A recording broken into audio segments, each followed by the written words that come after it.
రాష్ట్రంలో పేదలకు సన్నబియ్యం తినే అవకాశాన్ని ప్రజా సర్కార్ కల్పించిందన్నారు మంత్రి పొన్నం ప్రభాకర్. ఇదివరకు రేషన్ షాపులలో అందించిన దొడ్డు బియ్యంతో బ్లాక్ మార్కెట్ వ్యాపారులే లాభపడ్డారని చెప్పారు. కరీంనగర్ హౌసింగ్ బోర్డు కాలనీలో రేషన్లో సన్నబియ్యం సప్లై కార్యక్రమాన్ని ప్రారంభించారు మంత్రి పొన్నం.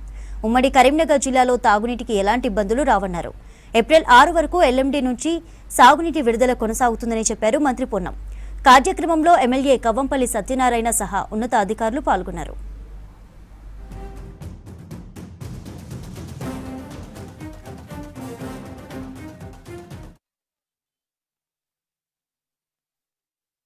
సన్న బియ్యం పంపిణీ ప్రతి పేదవాడికి తినడానికి సరిపోయే విధంగా ఇచ్చే కార్యక్రమాన్ని ఈరోజు ప్రారంభోత్సవం చేసుకుంటున్నాం. ఎమ్మెల్యే గారు చెప్పినారు ఇప్పుడు అన్ని వివరాలు. రాష్ట్రంలో మొన్న ఉగాది పండుగ పూట మన గౌరవ ముఖ్యమంత్రి రేవంత్ రెడ్డి గారు నల్గొండ జిల్లాలో ప్రారంభోత్సవం చేసినారు.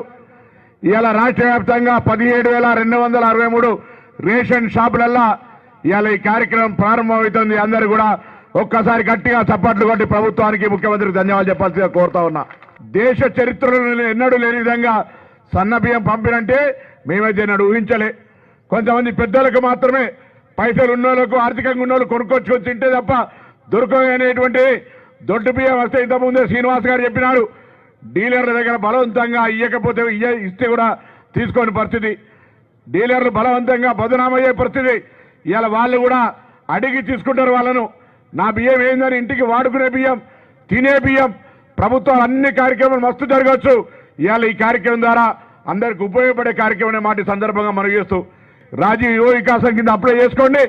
50,000 రూపాయల స్కీమ్ అయితే ఫ్రీ, 4 లక్షల రూపాయలు అయితే 70% ఫ్రీ. ఆ విధంగా ఏదో స్కీమ్ వస్తుంది కదా అని అప్లై చేసుకోవడమే కాకుండా ఆ స్కీమ్ను ఉపయోగించుకొని మీ కాళ్ళ మీద మీరు నిలబడే విధంగా ఉండే విధంగా మీరంతా కూడా ఆ పథకాన్ని ఉపయోగించుకోండి.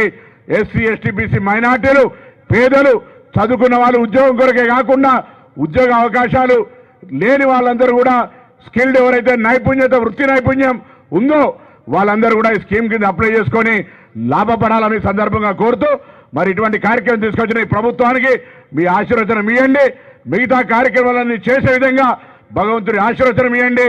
మీ అందరి ఆశీర్వచనంతో తప్పకుండా అన్ని రకాల కార్యక్రమాలు చేస్తాం.